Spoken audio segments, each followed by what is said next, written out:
بسم اللہ الرحمن الرحیم۔ جمعہ کا دن بہت ہی خاص دن ہے اور اس کو عید کے دن کی طرح ارشاد فرمایا گیا اور اس کو روشن رات اور روشن دن فرمایا گیا، اور ہر جمعۃ المبارک اللہ پاک اپنے فضل و کرم سے لاکھوں مسلمانوں کو جہنم کے عذاب سے نجات فرماتا ہے، اور فرمایا تمہارے بہترین دنوں میں سے جمعہ کا دن ہے۔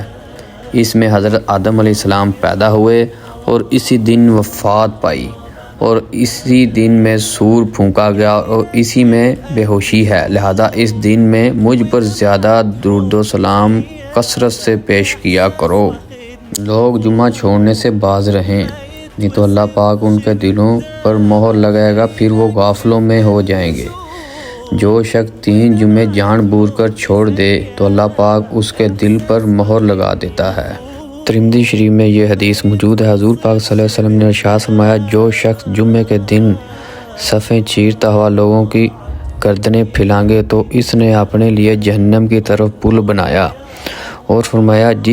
جو شخص ہر جمعے کو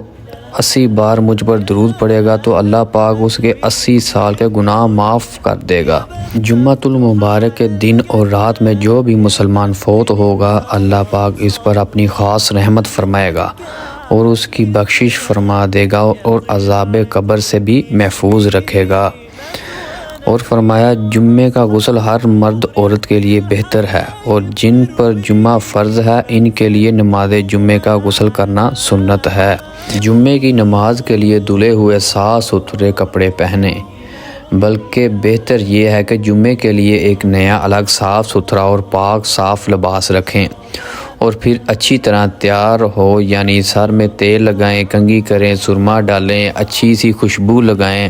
اور سر پر ٹوپی پہنیں، اور اگر ٹوپی پر امامہ شریف باندھ لیں تو یہ افضل ہے، بلکہ امامہ کے ساتھ پڑھی گئی نماز جمعہ 70 نماز جمعہ پڑھنے کے برابر ہے، اور فرمایا بے شک اللہ اور اس کے فرشتے جمعے والے دن امامہ شریف باندھنے والے پر درود بھیجتے ہیں۔ ایک اور حدیث پاک میں ارشاد فرمایا، جب جمعے کا دن ہوتا ہے تو فرشتے مسجد کے دروازے پر کھڑے ہوتے ہیں اور حاضر ہونے والے لوگوں کا نام لکھتے ہیں، اور جو شخص جمعہ کے دن غسل کرے جیسے جنابت کا غسل کرتے ہیں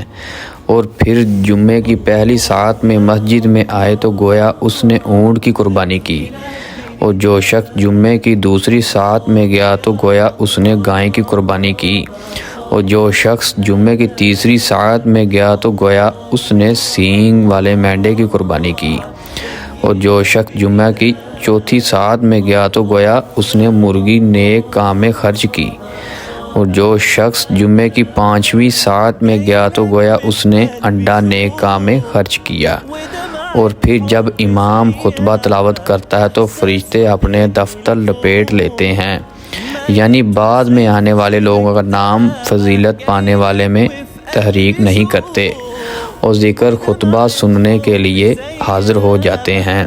اللہ پاک پیغام حدیث پڑھا گیا سنا گیا اپنی بارگاہ میں قبول و منظور فرمائے